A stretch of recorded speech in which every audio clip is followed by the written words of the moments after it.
The women gather because it is not unusual to seek comfort in our hours of stress. A man must be buried. It is not unusual that the old bury the young, though it is an abomination. It is not strange that the unwise and the ungentle carry the banner of humaneness, though it is a castration of the spirit. It no longer shatters the intellect that those who make war call themselves diplomats.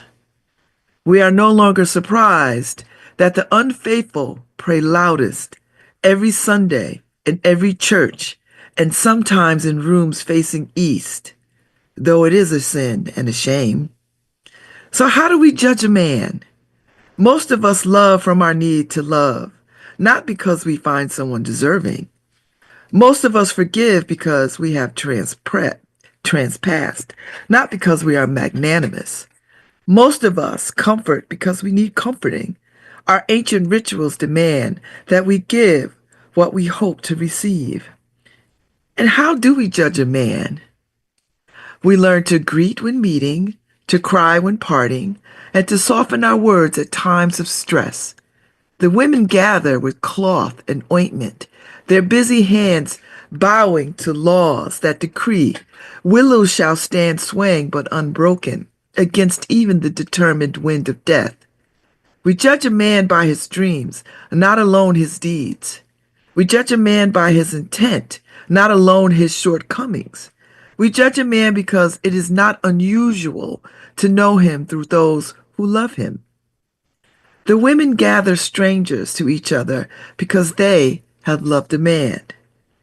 It is not unusual to sift through ashes and find an unburnt picture. Welcome to LoveBabz, Love Talk. I'm Babz Rawls-Ivy. I'm reading the works of my soror and great love, Nikki Giovanni, who passed away yesterday at the wonderful age of 81. I cannot. It's odd for me to think that she and my mother were in the same age cohort. It just baffles my mind that they were in the same age cohort. And it was funny because the other day I was looking through my photos, on my devices, and I came across a picture of me and Nikki some years ago when she was here at Yale as a guest speaker, and it was such a wonderful day to have her there, to talk with her, and to help her with her fur coat, and to just talk with her. And it was just funny. I was just looking at those pictures the other day. So this morning I was looking for them again. I can't remember exactly where they were in my photos. So it's just an odd sort of serendipitous set of circumstances. So I thought today I would spend this morning, this hour. I'm not on the next hour. The next hour, I have a doctor's appointment. And yesterday I had a tumor removed from my head. So that's why I'm wearing my sparkly turban. I'm fine. A slight headache, little lightheadedness, but I mean, nothing to write home about. So anyway, this hour is dedicated um, to Nikki Giovanni, and I have a book of one of my favorite books of poetry, and I have just like all the books, but this is the one I just could put my hands on, without a whole lot of whatever. And this book has little marks on it of the poetry uh, that I liked, and all the ones that I loved. Anyway, the way I feel, and the last poem that I read, um, "The Women Gather," which was for a very specific. I think it was for Joe Strickland. The Women Gather, in parentheses, for Joe Strickland. That was the first one that I read. So I'm going to read The Way I Feel, which is these are all the one. And look, my book is coming apart. It's like it is. I've had this book since, I don't know, 78 or something. Um, Before I went off to college, I had this book. So, so I have marks where the poems that I love, love, love. And when I was a new reader, I always thought if you wrote in a book, it would just be sacrilegious on some level. And I got some Moroccan mint tea, and I have on my my love is love earrings because love is love, and I just wanted to honor her. I was torn because I was going to put on my Delta earrings, but I didn't. So anyway, the way I feel.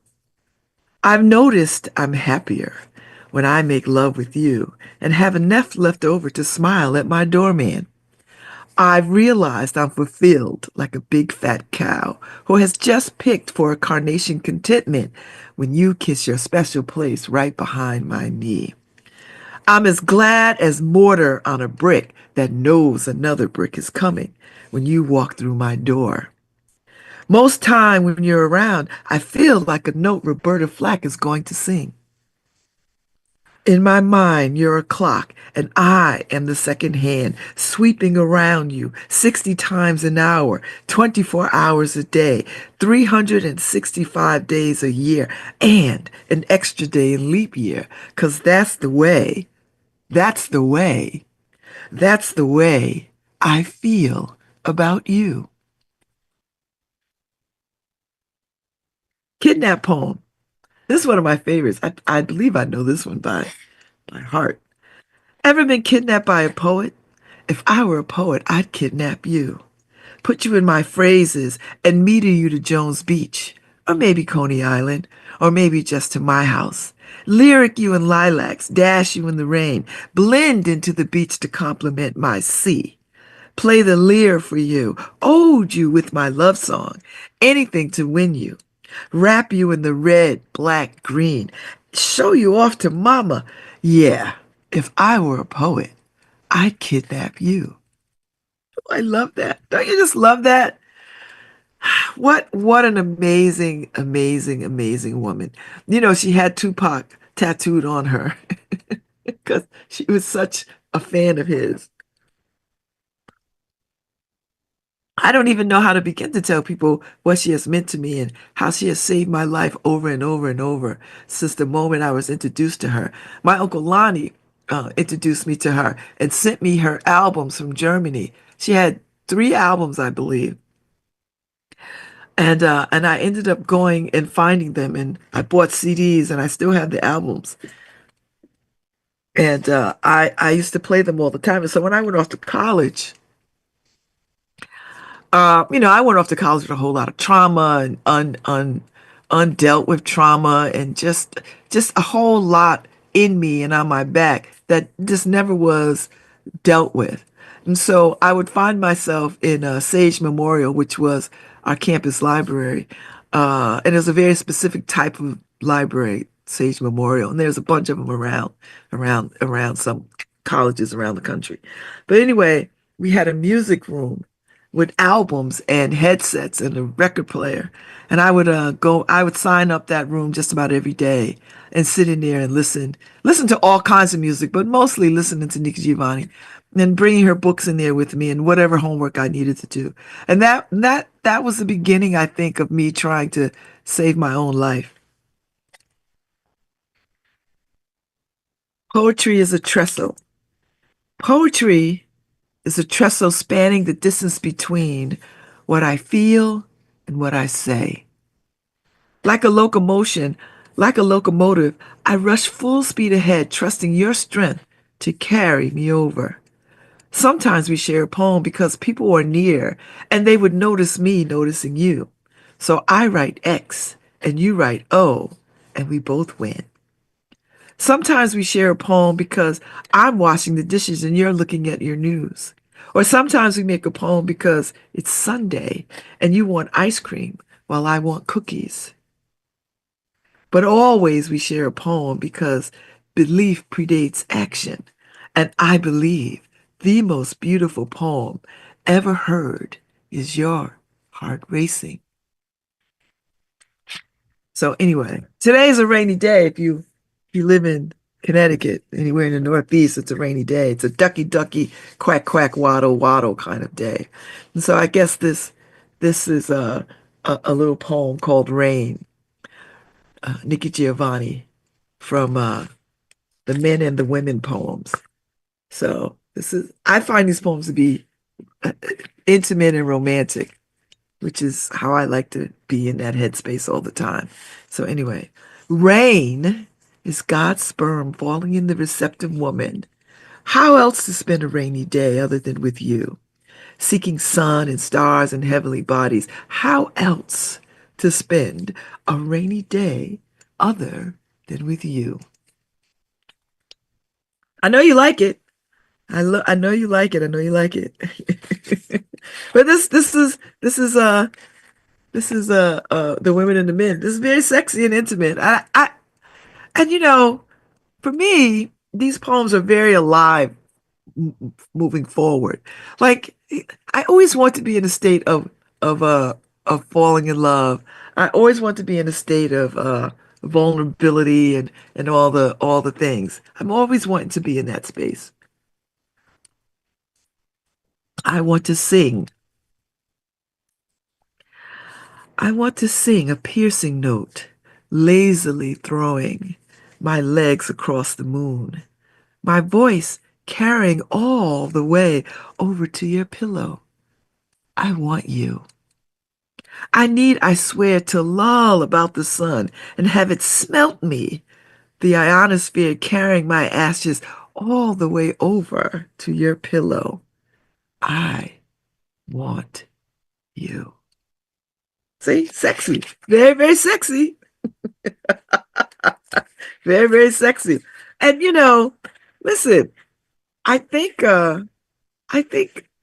that's a way to sort of stay alive and to be alive and to know that you are alive, to sort of feel that. And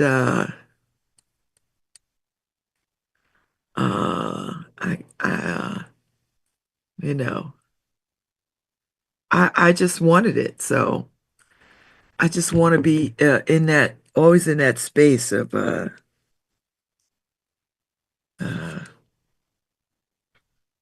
always in that space of feeling everything. I don't want to be dull or numb to anything. Unless it's like, excessive pain, like what, having my head numbed yesterday to get this daggone thing out of it. But anyway, so anyway, I won't be there. So I have a doctor's appointment. I just wanted to let people know that because people believe I'm going to be somewhere where I'm not going to be. Anyway, uh, let me see. Communication. I'll get to communication. Let's get to communication. If music is the most universal language, just think of me as one whole note. If science has the most perfect language, picture me as MC squared. Since mathematics can speak to the infinite, imagine me as 1 to the first power. What I mean is, one day I'm gonna grab your love and you'll be satisfied. Don't you just love that?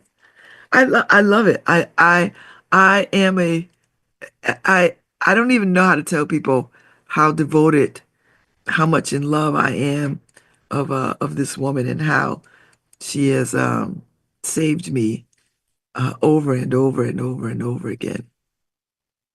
And I keep her books by me all the time. All the time I keep them by me. There's always one within hand's reach that I could just pick up and uh and read. So when I got the news yesterday, it did make me cry because I didn't know I had no idea that she was not well. And and it just, it was a very visceral feeling when I got the news. Like I felt it deeply. I haven't felt that way since my mother died and my nephew died. I felt it. Um, so anyway, so I just decided I would picked this book up because this speaks so much life and it's very sexy, you know. And this poem is called Luxury.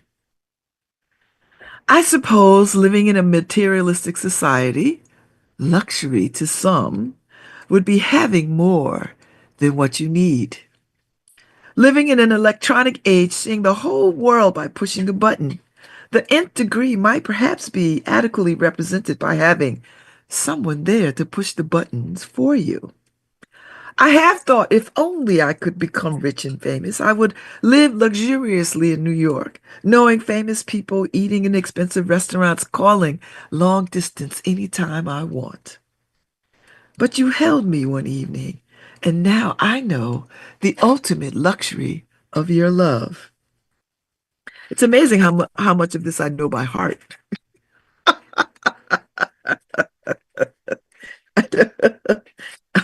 It is amazing to me how much I still know, uh, how much uh, how much of this I know by heart. And this book is so old, I feel like I need to just buy another one so I could play with that one and not mess with this one. That's how serious we are about our books, about books and about my poetry books and about Nikki Giovanni. I bought this book May 6, 1989. So I was already out of college by this time. I was living on College Street. I was living in the tab, apartment 14E. I was trying to remember that the other day when I was talking to somebody about I lived on the 14th floor. I couldn't remember the number or the number or the alphabet of the daggone apartment. 14E. Here it is. May 2nd. Anyway. So the book is broken up into parts called The Women, The Men, and some other places. And the first poem I read for y'all was The Women Gather, which is one of my favorites, you know. Uh, so now I'm gonna read December of My Springs. How appropriate, I think. Take a little more sip of this Moroccan tea. It's like a minty tea, which is really good. Although when you're in Morocco, the tea is way more mintier than this. Like this is just a hint of, I need to add some more more mint to this. But it's good. Don't get me wrong. It's good. It's good. The December of my springs. In the December of my springs, I long for the days I shall somehow have free from children and dinners and people I have grown stale with. This time I think I'll face love with my heart instead of my glands. Rather than hands clutching to satiate, my fingers will stroke to satisfy. I think it might be good to decide rather than to need. The pitter-patter rhythm of rain sliding on city streets is as satisfying to me as the quiet has become, and I like the raindrop. I accede to my nature. Perhaps there will be no difference between the foolishness of age and the foolishness of youth. Some say we are responsible for those we love. Others know we are responsible for those who love us. So I sit waiting for a fresh thought to steer the atmosphere. I'm glad I'm not iron, else I'd be burned by now. I just like that poem. Revolutionary Dreams.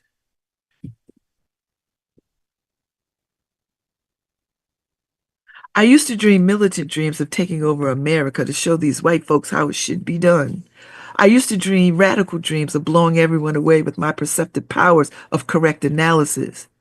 I even used to think I'd be the one to stop the riot and negotiate the peace. Then I awoke and dug that if I dreamed natural dreams of being a natural woman, doing what a woman does when she's natural, I would have a revolution. Get it, girl. Get it, Nikki. The life I led. I know my upper arms will grow flabby. It's true of all the women in my family. I know that the purple veins, like dead fish in the Seine, will dot my legs one day, and my hands will wither while my hair turns grayish white. I know that one day my teeth will move when my lips smile, and a flutter of hair will appear below my nose. I hope my skin doesn't change to those blotchy colors. I want my menses to be undifficult. I'd very much prefer staying firm and slim, to grow old like a vintage wine fermenting in old wooden vats with style. I like to be exquisite, I think. I will look forward to grandchildren and my flowers, all my knickknacks in their places, and that quiet of bombs not falling in Cambodia settling over my sagging breast. I hope my shoulder finds a head that needs nesting, and my feet find a footstool after a good soaking with Epsom salts. I hope I die warmed by the life that I tried to live. Miss Giovanni, indeed, I think you have. Indeed, I think you have. Indeed, I'm trying to find all the ones that I that I like. That I love them all. Don't get me wrong. I love them all, but there are some that just speak to me. And every time I read them, I find a new reason why they speak to me. Poem for a lady whose voice I like. So he said, "You ain't got no talent. If you didn't have a face, you wouldn't be nobody." And she said, "God created heaven and earth and all that's black with them." So he said, "You ain't really no hot stuff. They tell me pretty sisters take care of better business than you." And she said, "On the third day, he made chitterlings and all good things to eat." And he said, "That's good." So he said, "If the white folks hadn't been under your skirt and been giving you the big play, you'd have to come on uptown like everybody else." And she replied, "Then he took a big, black, greasy rib from Adam and said, 'We call this Woe Man, and her name will be Sapphire, and she will divide into four parts that Simone may sing a song.' And he said, 'You pretty full of yourself, ain't you?' And she replied, 'Show me someone not full of herself, and I'll show you a hungry person.'" Go ahead, girl. Give that shade. Give that shade.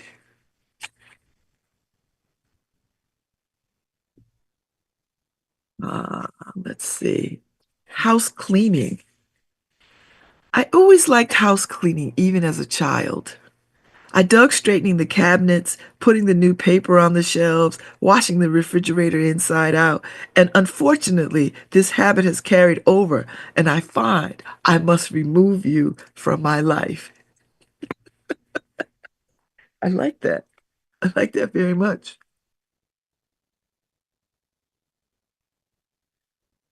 Ever want to crawl? Ever want to crawl in someone's arms? White out the world in someone's arms and feel the world of someone's arms. It's so hot in hell. If I don't sweat, I'll melt.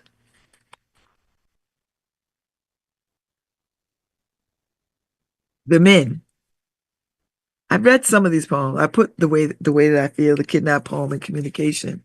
I want to sing in luxury. Those are the first like 4 or 5 poems. This one is called Poem. Like a will o' the wisp, like a will of the wisp in the night on a honeysuckle breeze, a moment sticks us together. Like a dolphin being tickled on her stomach, my sea of love flip-flops all over my face. Like the wind blowing across a field of wheat, your smile whispers to my inner ear. With the relief of recognition, I bend to your eyes, casually raping me. I know that last bit is disconcerting. Still, I read it. Let's see. I did poetry as a trestle, which is lovely. How do you write a poem? How do you write a poem about someone so close that when you say ah, they say choo? What can you say about you to put on paper that isn't already written on your face? And does the paper make it any more real that without them, life would be not impossible, but certainly more difficult? And would someone need a poem to say, when I come home if you're not there? I search the air for your scent. Would I search any less if I told the world I don't care at all? And love is so complete that touch or not, we blend to each other the things that matter.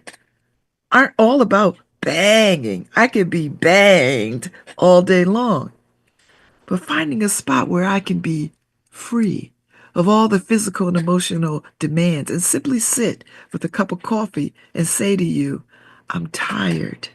Don't you know those are my love words? And to say to you, how was your day? Doesn't that show I care? Or say to you, we lost a friend. And not want to share that loss with strangers? Don't you already know what I feel? And if you don't know, and if you don't, maybe I should check my feelings.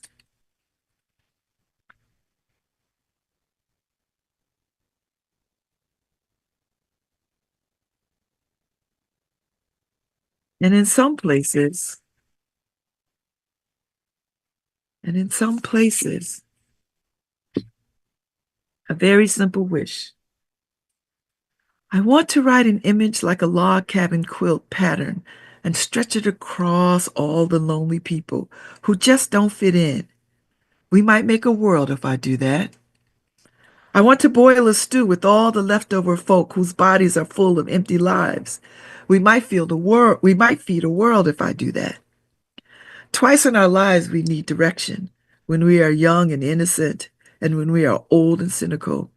But since the old refuse to discipline us and we now refuse to discipline them, which is a contemptuous way for us to respond to each other, I'm always surprised that it's easier to stick a gun in someone's face or a knife in someone's back than to touch skin to skin anyone whom we like. I should imagine if nature holds true, one day we will lose our hands, since we do not work nor make any love. If nature is true, we shall all lose our eyes, since we cannot even now distinguish the good from the evil.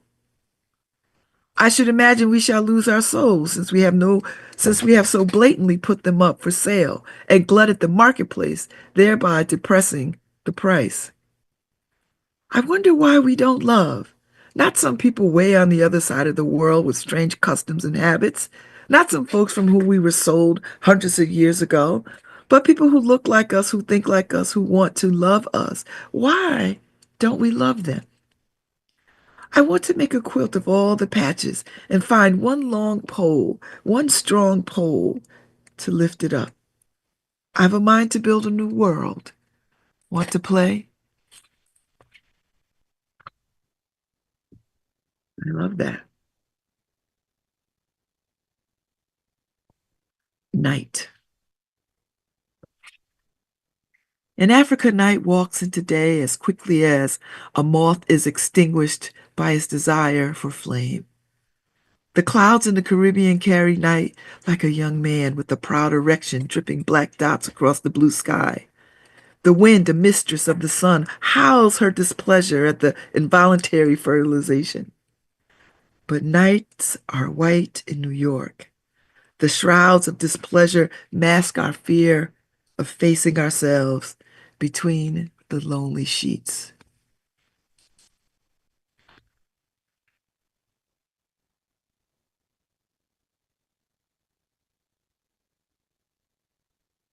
I'll keep going.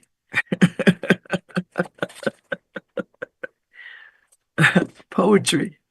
Poetry is a motion graceful as a fawn, gentle as a teardrop, strong like the eye, finding peace in a crowded room. We poets tend to think our words are golden, though emotion speaks too loudly to be defined by silence. Sometimes after midnight or just before the dawn, we sit typewriter in hand, pulling loneliness around us, forgetting our lovers or children who are sleeping, ignoring the weary wariness of our own logic, to compose a poem. No one understands it. It never says love me, for poets are beyond love. It never says accept me, For poems seek not acceptance, but controversy. It only says, I am, therefore I concede that you are too. A poem is pure energy, horizontally contained between the mind of the poet and the ear of the reader. It does not sing discard the ear, for poetry is song. If if it does not delight discard the heart, for poetry is joy. If it does not inform, then close off the brain, for it is dead. If it cannot heed the insistent message that life is precious, which is all we poets wrapped in our loneliness are trying to say. Indeed. So this poem right here is how I met Ruby Melton.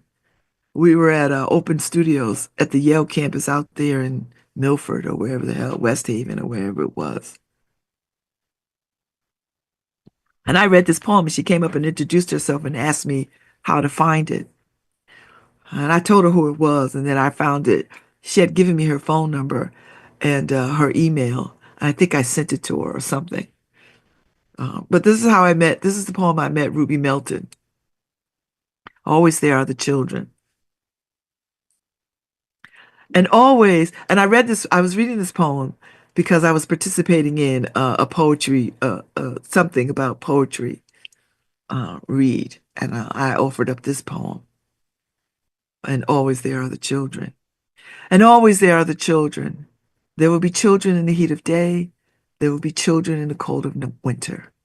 Children like quilted blanket are welcome in our old age. Children like a block of ice to a desert shake are sign of status in our youth. We feed the children with our culture that they might understand our travail. We nourish the children on our gods that they may understand respect. We urge the children on the tracks that our race will not fall short. But children are not ours, nor are we theirs. They are future, we are past. How do we welcome the future? Not with the colonialism of the past, for that is our problem. Not with the racism of the past, for that is their problem. Not with the fears of our own status, for history is lived, not dictated. We welcome the young of all groups as our own, with the solid nourishment of food and warmth. We prepare the way with the solid nourishment of self-actualization. We implore all the young to prepare for the young, because always there will be children. And she wrote this in Rome, November 12th, 1974. Always there will be the children. So anyway. uh, so this book is very, very special to me. And I think I need to get myself over to Possible Futures and get me a new copy, because I didn't warn this out. And I don't, and I'm not going to toss it. It's never going to get tossed. And if I can figure out a way to glue the pages back, well, damn it, I will. But maybe I just wrap it in a ribbon and put it away. How about that? I'll do that. Uh, anyway, let me pick something else to read. Hampton, Virginia. You know, she was a Fisk student, famously so. The birds flew south earlier this year, and flowers wilted under the glare of frost. Nature puts her house in order.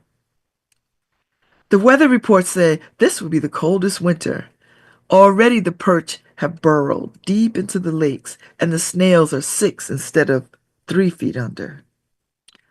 I quilted myself one blanket and purchased 5 pounds of colored popcorn. In corners, I placed dried flowers, and in the bathroom, a jar of lavender smells. My landlord stripped my windows, and I cut all the old socks for feet pads. They say you should fight the cold with the cold, but since I never do anything right, I called you. Isn't that sweet? That's so sweet. That is lovely, lovely, lovely, lovely, sweet. Lovely, sweet. And Nikki Giovanni, I mean, she was an activist. And you could go and watch the conversation she had with James Baldwin uh, many, many years ago. And they were having a conversation about a lot of things, men and women alike, and our relationship to ourselves and what we need to do. And it's a wonderful conversation. But there's a lot of conversations up online that you could get. You could go and listen to her. She was quite prolific. Did I agree with everything she said? I don't agree with everything a lot of people say, but I loved her. I loved her. I loved her. I loved her. And sometimes I sit, and sometimes I sit down at my typewriter and I think, not of someone, because there isn't anyone to think about. And I wonder, is it worth it? The fact that she's saying typewriters, that tells you some idea how old this is, and how much older it will be when this falls onto younger hands. I hope that they're teaching poetry and discovering poets in high schools. I had the benefit of having Miss Prokop at Eli Whitney, who was my English teacher in one of my grades. And she stands out to me. And I probably had other English teachers, but I don't remember a damn thing they said or whatever. But Miss Prokop stood out to me because she was always introducing me to black folks, little Jewish woman, always introducing me to black folks. And the older I get and the more I remember this, the more delicious and profound. I mean, she introduced me to Nikki Giovanni. So it was like her and my uncle were like tag teaming me. I couldn't help but be in love with Nikki Giovanni because of that. You know, I just couldn't, there was just no way out but love, you know, that was it. Each Sunday, if she wore her dresses like the same length as mine, people would gossip viciously about her morals. If I slept, head barely touching the string of freshwater fake pearls, mouth slightly open, eyebrows knitted almost into a frown, people would accuse me of running around too much. Suddenly, her eyes, springing away from her sleep, intensely scope the pulpit and fall on me. I wonder, did she dream while baking cold water cornbread? Of being a great reporter, churning all the facts together and creating the truth? Did she think, while patching the torn pants and mending the socks of her men, of standing arms outstretched before a great world body offering her solution for peace? What did she feel wringing the neck of Sunday's chicken, breaking the beans of her stifled life? She sits each Sunday, black dress falling below her knees, which have drifted apart, defining a void, in the temple of her life, in the church of her God, strong and staunch and hopeful that we never change places.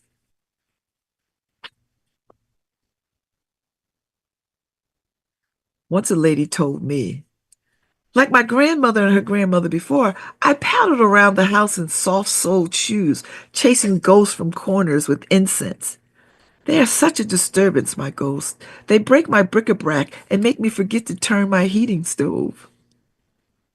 The children say, you must come to live with us. All my life I told them I'd lived with you. Now I shall live with myself. The children say, it's disgraceful, you in this dark house with the curtains pulled, snuff dripping from your chin. Would they be happier if I smoked cigarettes? I was very exquisite once, very small and well courted. Some say a beauty when my hair was plaited and I was bustled up. My children wanted my life, and now they want my death. But I shall pad around my house in my purple soft-soled shoes. I'm very happy now. It's not so very neat, but it's my life. I love it. I love it. I love it. I love it. I love it. So today I'm just spending this hour reminiscing about Nikki Giovanni and reading some of her poetry. And I'm reading from The Women and the Men. I've got one more that I like to read from this book, and then I'll move on to something else before my time is up.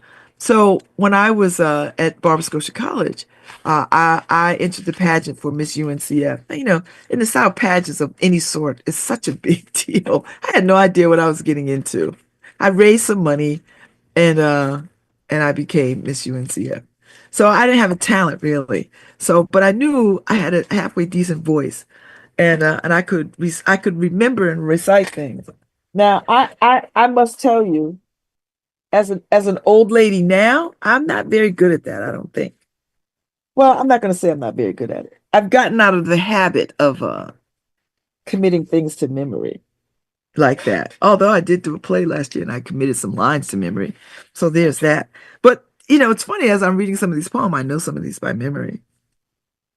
But I did the particular Nikki Giovanni poem that everybody does, or in that time everybody was doing because it's such a sassy poem. And you have to do it with the right sort of like it's a snappy, fast piece of work. And uh and it's a snappy piece of work and I love doing it. So I haven't done it in a very long time. So so so I'm gonna do it right now. I'm gonna drink me a little more tea and I'm gonna do it right now. It's called ego tripping. There may be a reason why. I was born in the Congo. I walked the fertile. Wait. Let me start again. I was born in the Congo. I walked to the Fertile Crescent and built the Sphinx. I designed a pyramid so tough that a star that only glows every 100 years falls into the center, giving divine perfect light. I am bad.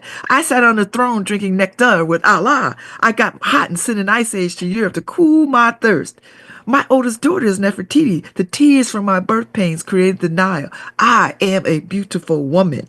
I gazed on the forest and burnt out the Sahara Desert with a packet of goat's meat and a change of clothes. I crossed it in 2 hours. I am a gazelle so swift, you can't catch me. For a birthday present when he was 3, I gave my son Hannibal an elephant. He gave me Rome for Mother's Day. My strength flows ever on. My son Noah built new ark. And I stood proudly at the helm as we sailed on a soft summer day. I turned myself inside myself and was Jesus. Men intoned my loving name. All praises, all praises. I am the one who would save. I sowed diamonds in my backyard. My bowels deliver uranium. The filings from my fingernails are semi-precious jewels. On a trip north, I caught a cold and blew my nose, giving oil to the Arab world. I am so hip, even my errors are correct. I sailed west to reach east and had to round off the earth as I went. The hair from my head thinned and gold was laid across 3 continents. I am so perfect, so divine, so ethereal, so surreal. I cannot be comprehended except by my permission. I mean, I can fly like a bird in the sky. Now, my 61-year-old self it's probably a little slower than my 22-year-old self. But yes, it's amazing how much of that I actually did remember that I remember. Ego tripping. So, and if you hear it on the album, she got a whole choir, and they are clapping to this. You know, they got y'all been to black church. Y'all been to black church, so you know how it goes. But it's a whole choir behind it with this. And so I did this as my talent. And because I did this and did so well, my president, Dr. Mabel Parker McLean, created a whole oratory club, and we would go around competing with other schools around this. I didn't do much of that because I was a science major, and so they cut into my time, and that was annoying. But I was happy to be a part of beginning that. So,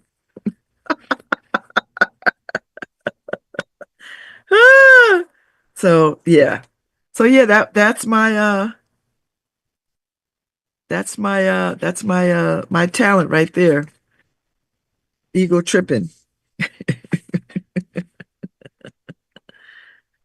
So let me give you a little bit of let me give you this poem.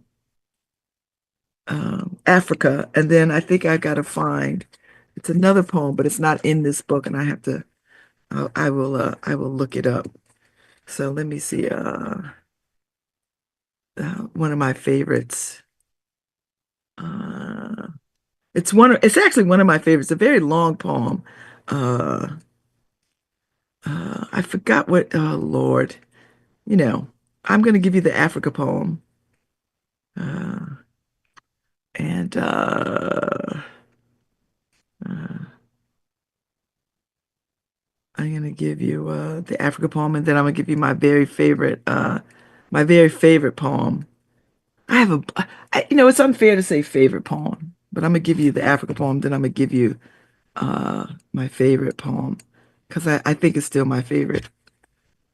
Yes, I'm going to claim it as my favorite. The Africa poem I'm going to read to you now because I think it's a great poem. I am a teller of tales, a dreamer of dreams. Shall I spin a poem around you? Human beings grope to strangers to share a smile, complain to lovers of their woes, and never touch those who need to be touched. May I move on the African? May I move on? The African isn't independent, he's emancipated.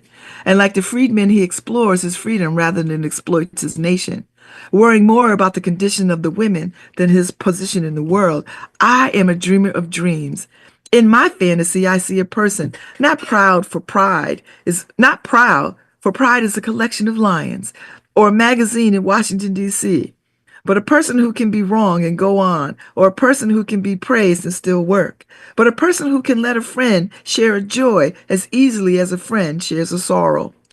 It's odd that all welcome a tale of disappointment, though few note of satisfaction. Have none of us been happy? I'm a teller of tales. I see kings and noblemen, slaves and serfs, all selling and being sold. For what end? To die for freedom or live for joy. I am a teller of tales. We must believe in each other's dreams.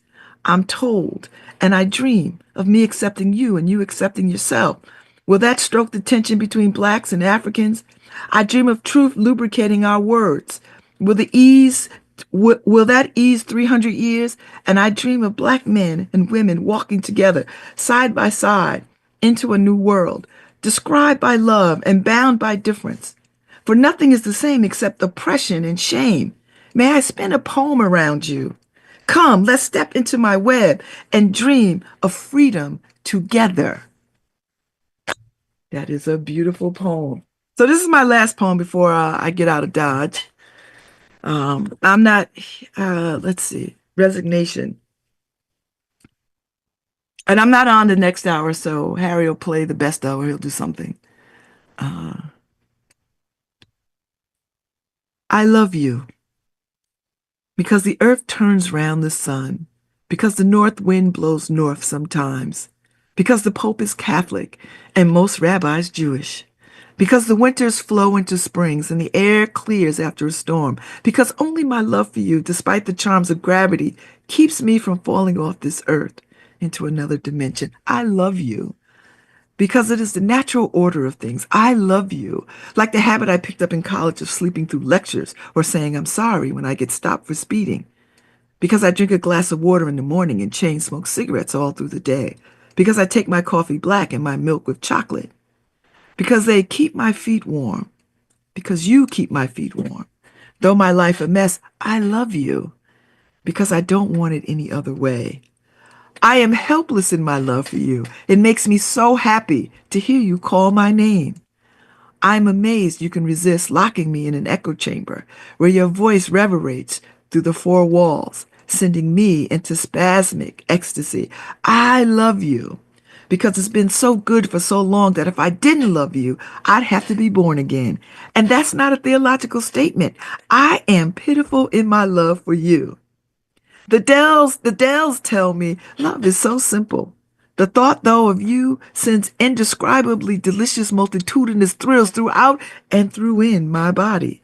I love you because no two snowflakes are alike.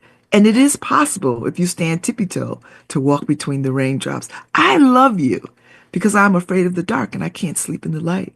because I rub my eyes when I wake up in the morning and find you there, because you, with all your magic powers, were determined that I should love you, because there was nothing for you but that I would love you. I love you because you made me want to love you. More than I love my privacy, my freedom, my commitments and responsibilities. I love you because I changed my life to love you. Because you saw me one Friday afternoon and decided that I would love you. I love you. I love you. I love you. I love you. Thank you for hanging out, listening to me read some of my favorite poems by Nikki Giovanni. She is missed greatly. I am so grateful to have had her presence and her words to hear, to recite, to remember, and to be with. So, y'all, have a good day. I'll be back tomorrow. Take good care. Thanks, Harry.